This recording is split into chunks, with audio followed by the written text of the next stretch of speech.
ustawi na wa mwili na roho na kuishi katika misingi ya kanisa Katoliki. Naomba Kristo mmoja akiombea njema na ulinzi wa Mungu katika biashara na uchumi.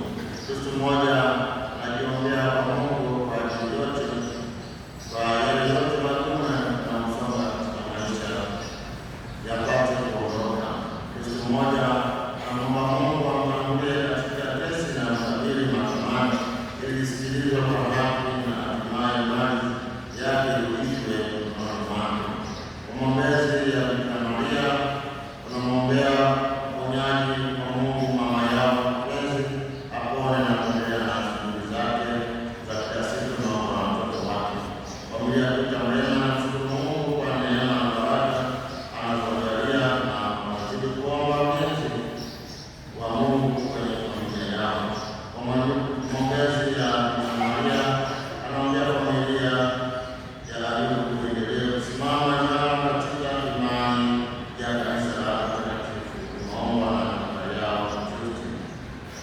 Familia moja inaomba Mungu kupitia maombezi ya mama Bikira Maria aingilie kati mgogoro wa ardhi ambao baadhi ya viongozi wanataka kuwapora ardhi yao. Kristo mmoja anamshukuru Mungu kwa kumjibu maombi yake kupitia maombezi ya Mtakatifu Theodosia. Kwa maombezi ya Mtakatifu Theodosia anamwombea binti yake aweze kupata kazi ya hudumu naomba na mama yake. Kwa maombezi ya Mtakatifu Theodosia anamwombea kijana wake aweze kubadilika na kuachana na makundi mabaya ili awaheshimu wazazi wake naomba na mama yake. Kwa maombezi ya Mtakatifu Antoni wa Padua anamwombea mume wake abadilike kuwa mtu mwema naomba na Kristo mmoja. Kristo mmoja anaombea biashara yake ulinzi na usimamizi ili aweze kukua. Familia moja inamshukuru Mungu kwa zawadi ya maisha ya ulinzi na anawajalia kila raia pia wanaendelea kuomba ulinzi juu ya kile alichokianzisha kwenye familia yao kutumie. Familia ya George Malinda inamshukuru Mungu kwa baraka nyingi ikiwemo kuongezea mtoto katika familia. Wanamwombea ulinzi akuwe katika kimo na maarifa. Pia wanaiombea familia yao afya njema, baraka katika kazi zao na yote yaliyo mbele yao. Kristo mmoja anamshukuru Mungu kwa kumaliza salama mtihani ya kidato cha sita, anaomba angalie ufaulu mzuri. Kristo mmoja anamwomba Mungu amsimamie wakati wa operesheni anaenda kufanyia kwa nia hii apate kupona. Kumshukuru Mungu kwa kupandishwa cheo, naomba Mungu ampe nguvu kufanya kazi kwa bidii. Naomba na Bianca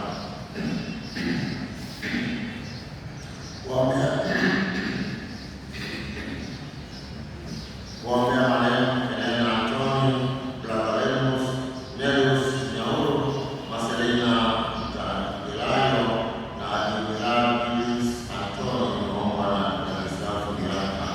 Kuombea marehemu Samueli Bazili, Njewele, Grace Ibrahim Maemba, Agnes Salum Yoka, Edwin Marita Maleta, Njewele Basili, Njewele Faustina Mkumba na marehemu wote waokoa Njewele naomba na familia ya Njewele.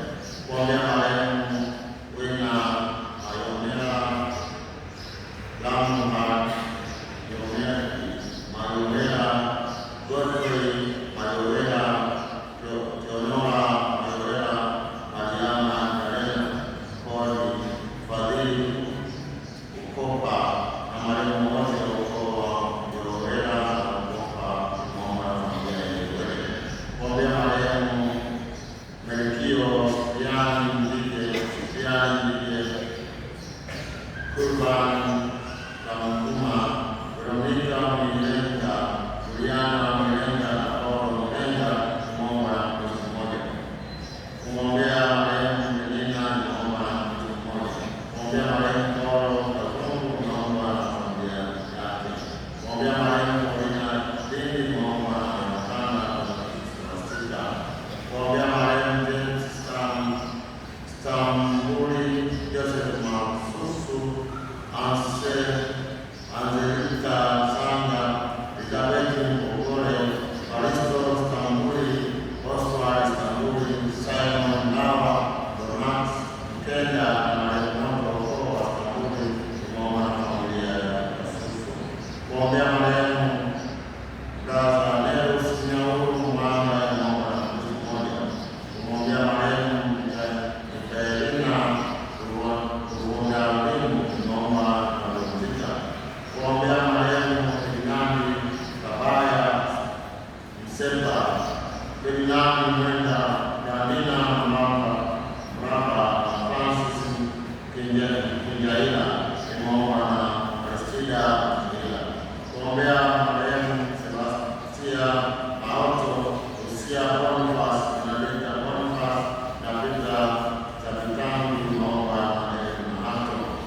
Nzega, kuombea marehemu Deogratias Kilei, tunaomba na mke wake Patricia Kilei, kuombea marehemu Edwin Mtimba, naomba na familia Mtimba, kuombea marehemu Narcis Severin Luhanga, Martha Isaka Nyovi na Ilimara Steven Komba, naomba na familia moja, kuombea marehemu Edwin Mtimba, naomba na familia Mtimba. Raha ya milele wape Bwana, wapumzike kwa amani.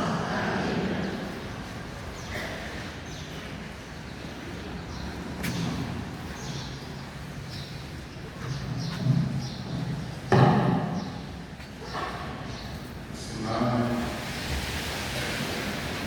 Sikukuu ya kwake Mungu Yesu Kristo mbinguni, na leo tunaulizwa kama tunamshuhudia huyu Yesu Kristo ambaye anatualika ili kwenda ulimwenguni tukabatize kwa jina la Baba na la Mwana na la Roho Mtakatifu. Labda tutashindwa kumshuhudia Yesu Kristo sababu ni moja au nyingine, ndugu zangu, tukiri dhambi zetu ili tupate kustahilishwa kuadhimisha mafumbo matakatifu. Tunamwangalia Mungu Mwenyezi.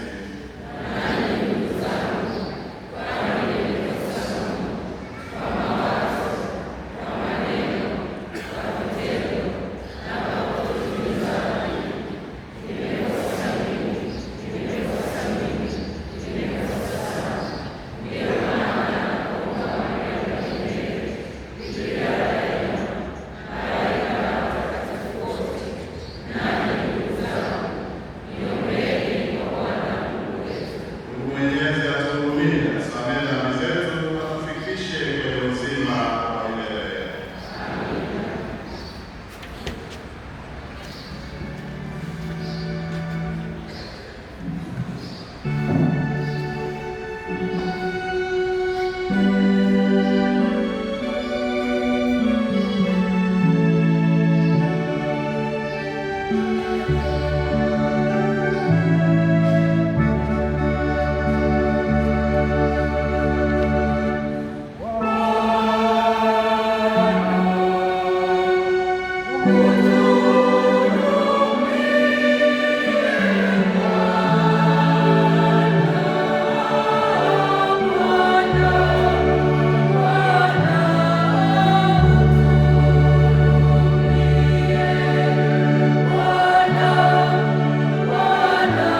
Thank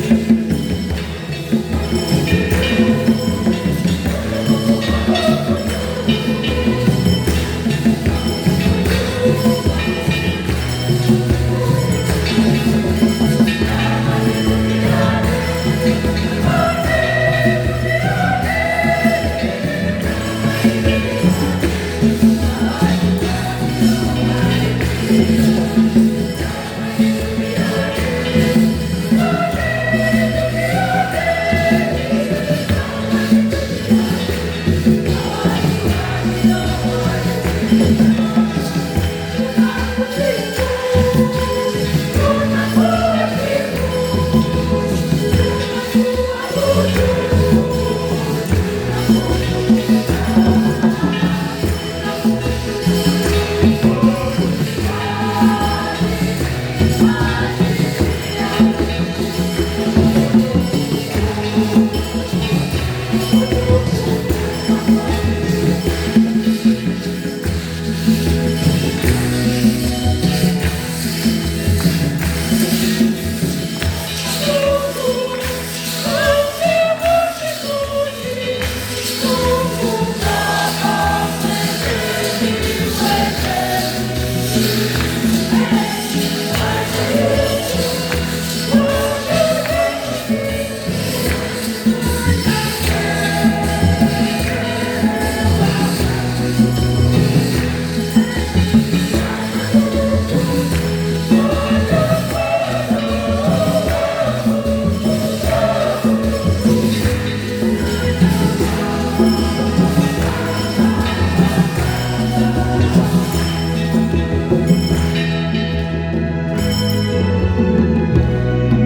aliwaagiza wasitoke Yerusalemu, bali waingoje ahadi ya Baba, ambayo mlisikia habari zake kwangu, ya kwamba Yohane alibatiza kwa maji, bali ninyi mtabatizwa katika Roho Mtakatifu baada ya siku hizi chache.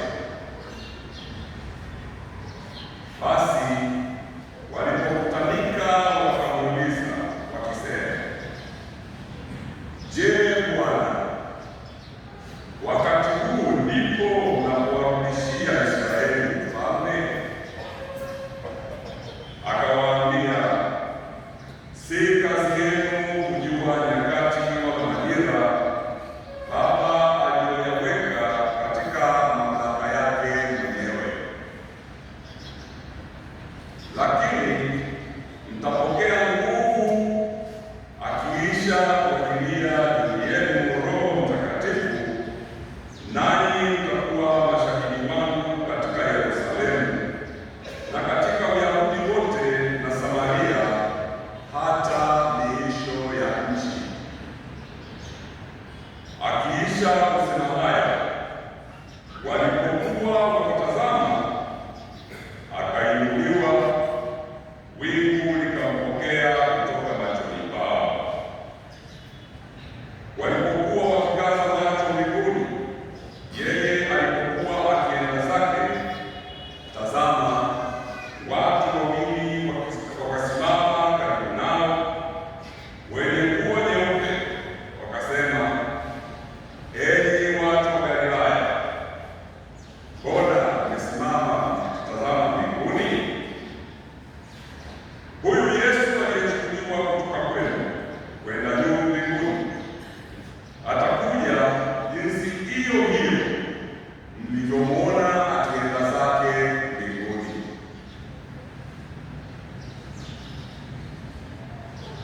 Neno la Bwana.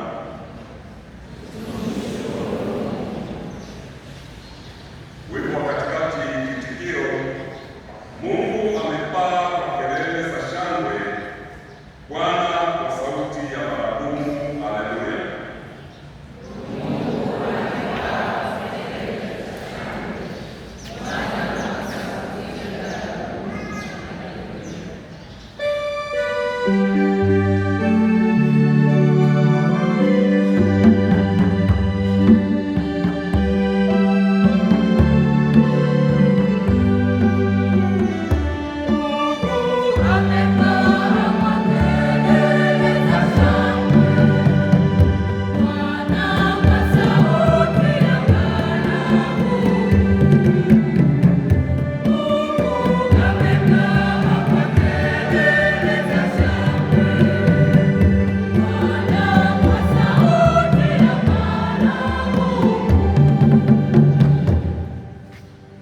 Enyi watu wote, pigeni makofi, mpigieni Mungu kelele kwa sauti ya shangwe, kwa kuwa Bwana aliye juu mwenye kuogofya ndiye mfalme mkuu juu ya nchi.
kila jina litajwalo, wala si ulimwenguni humu tu, bali katika ule ujao pia.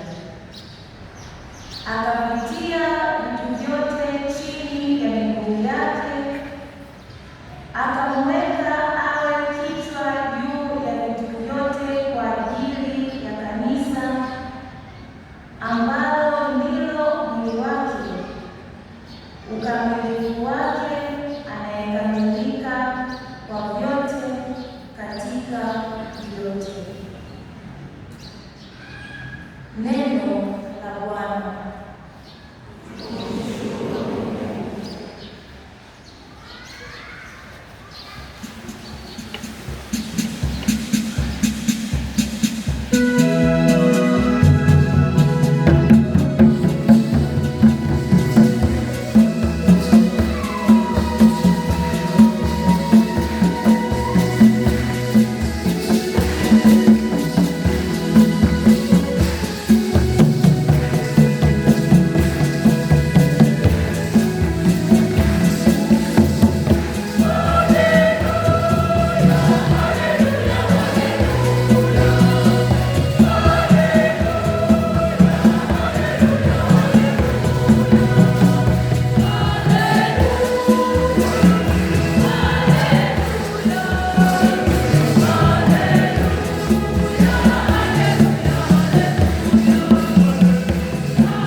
Injili ya Mathayo sura ya 28 aya ya 16 mpaka 20.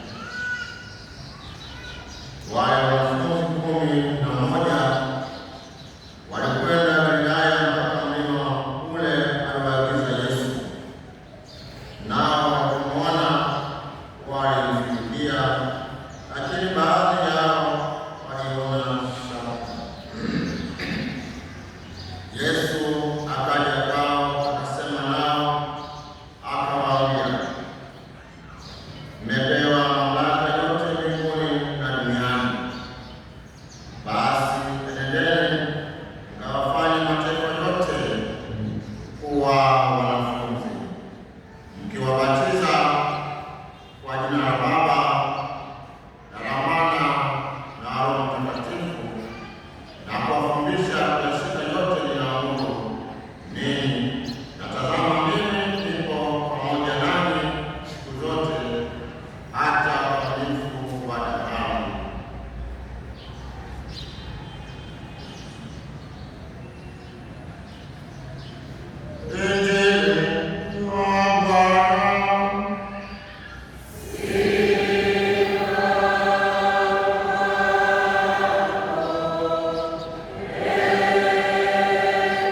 Kristo.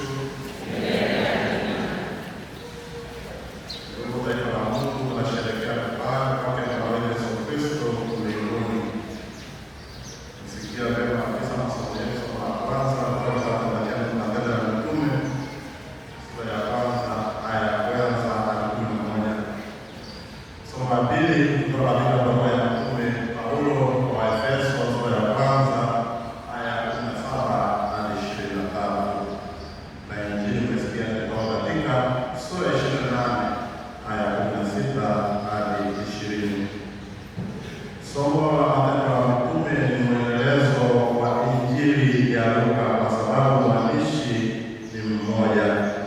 Anajaribu kutafakari yale ambayo yalitendeka katika Yerusalemu wakati wa Yesu. Na anapoendelea kutafakari, anamalizia kusema, akiisha kusema hayo, walipokuwa wakitazama, akainuliwa, wingu likawapokea kutoka machoni pao. Naomba mtafakari pamoja hali hii kwa sasa hivi. Mtu ambaye anazungumza na yeye alikuwa anawazungumzia, ghafla ainuliwe juu, halafu wingu limpeze. Ni jambo ambalo kwetu sisi kama binadamu linakuwa ni vigumu sana kulielewa. Lakini je, kupaa kwa Yesu Kristo mbinguni kulituacha yatima ama yatima au kuliacha na nini? Lakini kupaa kwa Yesu Kristo mbinguni ni jambo ambalo sisi kama Wakristo wa kanisa huwa mara nyingi hatulipatii sana uzito unaofaa. Nasikia watu kuzungumzia ufufuo wa Yesu Kristo, ujio wa Roho Mtakatifu, lakini vigumu sikia mtu anasema kupaa kwa Yesu Kristo mbinguni. Ufufuo wa Yesu Kristo ulifanyika siku 40.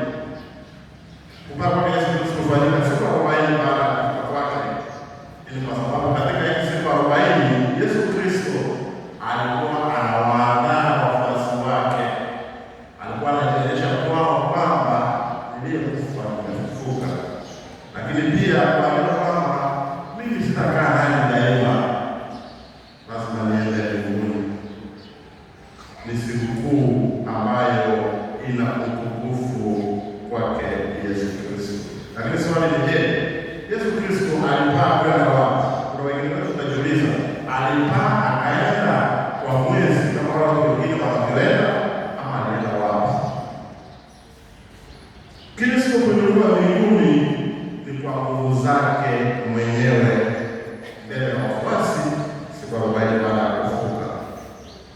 Kwa nini tunasema kwamba Yesu Kristo alienda mbinguni kwa nguvu zake mwenyewe? Kwa sababu Yesu Kristo ni nguvu ya Mungu. Ili tunasoma katika barua ya kwanza ya Wakorintho sura ya kwanza aya ya 24. Na swali lingine ni je, Yesu alipaa kwenda wapi? Majibu ya haya maswali tukiendelea kujiuliza, jibu la kwanza tunalipata kutoka katika kitabu cha Injili ya Yohana sura ya 20 aya ya 17. Baada ya kufufuka, Kristo alimwambia Maria Magdalene, usinishike kwa maana sijapaa kwenda kwa Baba, lakini enenda kwa ndugu zangu kawaambie, ninapaa kwenda kwa Baba yangu naye ni Baba yenu, kwa Mungu wangu naye ni Mungu wenu. Yesu Kristo anapaa kwenda kwa Baba. Yesu Kristo anapaa kwenda kwa Mungu wake. Lakini huyu Mungu ni Mungu wetu na pia Baba yetu ambaye yuko mbinguni. Anaenda kwingine, anaenda kwa Mungu kwa sababu huko ndiko anatoka na huko ndiko kuliko makao yake. Jambo la pili ni kwamba akainuliwa na wingu likampokea. Ndugu wapendwa taifa la Mungu, wingu katika Biblia hasa Agano la Kale, kusoma kitabu cha Kutoka sura ya 40 aya ya 35, uwepo wa Mungu katika hema ya kukutania ulidhihirishwa na wingu. Nakumbuka Musa walipokuwa jangwani Yesu Kristo, Mungu alikuwa anakuja kwao kwa mfano wa wingu. Akija katika hema ile ya kukutania, Musa aliruhusiwa na kuingia ndani na kuongea na Mwenyezi Mungu. Lakini lile wingu likiondoka, kumaanisha hamna tena uwepo wa Mungu katika lile hema la kukutania. Kwa hivyo kusema kwamba Yesu alipokewa na wingu, kumaanisha kwamba Yesu Kristo aliingia mbele ya Mungu mbinguni.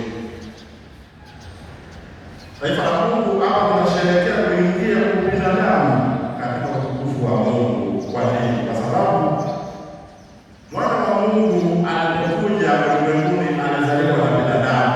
Kwa hivyo akachukua binadamu isipokuwa dhambi.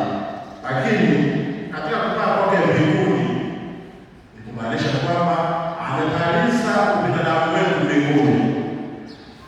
Sasa sisi tunashiriki katika utukufu wa Mungu wake. Katika somo la pili, ndugu wapendwa, Yesu Kristo mbinguni amepewa utukufu mkuu zaidi ya yote. Tumeambiwa amepewa utukufu wa tukufu zote, amepewa ufalme wa falme zote, yeye ndiye mkuu. Amepewa nguvu kushinda nguvu zingine katika ulimwengu, hata katika ulimwengu ujao. Paulo anatuambia kwamba anatuombea, sababu anaombea Waefeso. Sisi tunaweza kusema kwamba hili ni ombi letu kama Wakristo wa Kiingereza. Paulo anatuombea kama alivyowaambia Waefeso, anasema anaomba kwamba tuwe na roho ya hekima na ufunuo, kumaanisha kwamba tutofautishe kati ya Mungu na Shetani. Lakini ili tutofautishe Mungu kati ya Mungu na Shetani ni kwamba lazima Yesu Kristo afunuliwe kwetu kama alivyomfunua Baba yake. Nasoma katika Injili takatifu kwamba Yesu Kristo ni ufunuo wa Mungu Baba. Pili, Paulo anatuombea tuwe na nuru katika mioyo yetu. Taifa la Mungu, dunia tunayoishi kwa sasa, kuna giza jingi. Kuna giza kwa sababu kuna mambo mengi yanayozuia tusimuone Yesu Kristo. Kuna mambo mengi yanayozuia tusione wokovu wa Yesu Kristo. Tukiangalia mbele ndani, baada ya kuona utukufu wa Mwenyezi Mungu, tunaona mambo mengine, kwa sababu tumepigwa na giza bila kuwa na mwanga. Lakini Paulo anatuambia kwamba tuwe na nuru katika mioyo yetu, kwa sababu mioyo yetu ni makazi yake Mwenyezi Mungu. Lakini pia anatuombea tunapofunguka mioyo yetu tuwe na utajiri wa utukufu ambao waliurithi watakatifu, kwa sababu watakatifu waliurithi utukufu wa Mwenyezi Mungu, ni wana wako mbinguni. Ni kanisa ambalo limeinuliwa kutoka kwetu. Sisi ni kanisa linaloteseka, sisi ni kanisa linalosafiri humu duniani. Mwisho, tufahamu ubora wa uweza wake Mwenyezi Mungu. Hakuna aliyeweza kuliko Mwenyezi Mungu. Hakuna aliyeweza kuliko Yesu Kristo. Usidanganye. Usidanganye kwa kwambia njoo tupeleke mahali upate nguvu ili kuinua biashara yako. Njoo tupeleke mahali nikufanyia mambo fulani ili upate nguvu ya kupata kazi.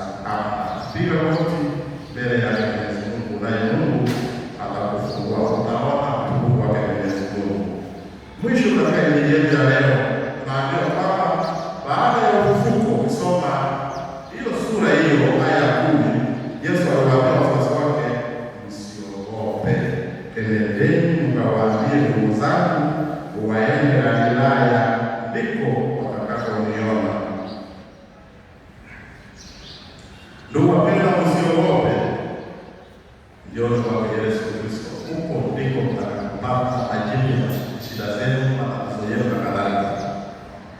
Lakini tunaona kwamba leo baadhi ya wanafunzi wanamsujudia, ila wengine wanashaka, hawaamini wanachokushuhudia ama wanayasikia. Mbona wanaogopa kumsujudia Mungu? Shaka ulionayo ya nini?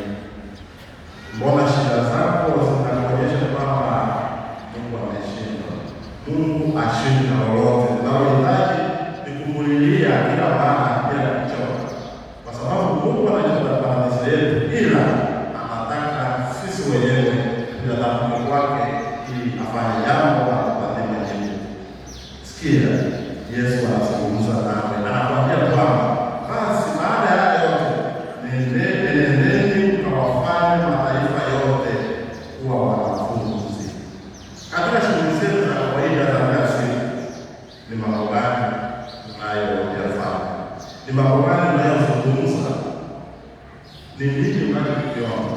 Tunaambiwa kuwafanye watu wawe mataifa, wawe taifa teule lake Mwenyezi Mungu, kumaanisha kwamba kuhubiri na kutangazia watu habari njema za Kristo, saidia kuelewa neno la Mungu.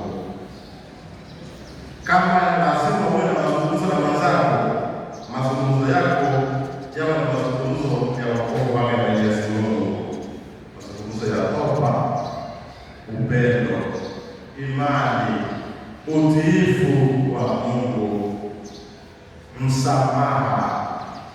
Haya yote ni mambo ambayo hatuwezi kuyaepuka kama Wakristo, kwa sababu sisi taifa teule la Mungu tumechukua kazi yake Yesu Kristo.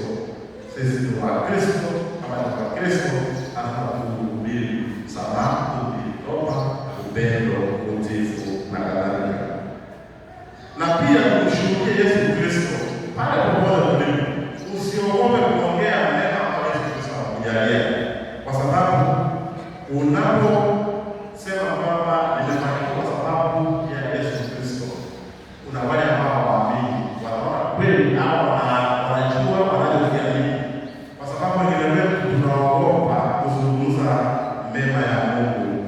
Kwa hivyo watu wengine wanaona unatoka kwao asubuhi na rudi jioni, hawajui unakoenda kila Jumapili, hawajui kuja kanisani, hawajui kwa nini, kwa sababu hata kwako ni vigumu usikie kuzungumza na watu wako kuhusu Kristo. Ni vigumu hata uimbe wimbo wa Kristo. Nyimbo unazoimba ni nyimbo za ulimwengu. Kristo anatuhakikishia uwepo wake mpaka mwisho wa nyakati. Kristo anakuacha. Kristo yupo pamoja nasi, amebaki mbinguni, lakini anatuahidi tutakuwa na Roho Mtakatifu, na huyo Roho Mtakatifu aweze kutuacha kuwa yatima. Tumuombe atujalie nguvu na neema zake tunazohitaji, ili tuwe wakamilifu, tuwe watu wa toba, watu wa upendo na watu wa msamaha. Tumsifu Yesu Kristo.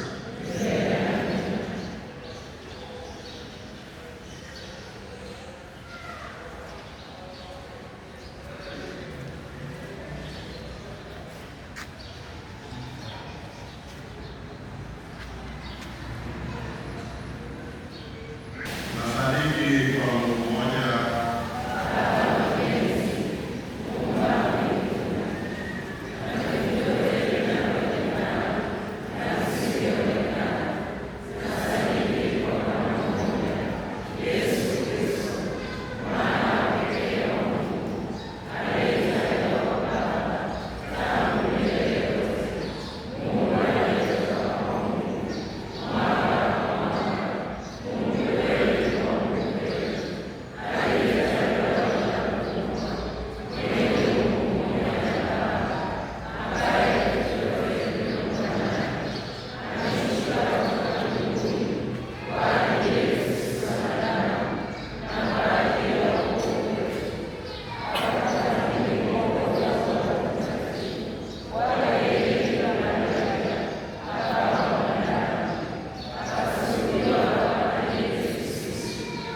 uliwaagiza mitume wako wafundishe watu wote amri zako, utusaidie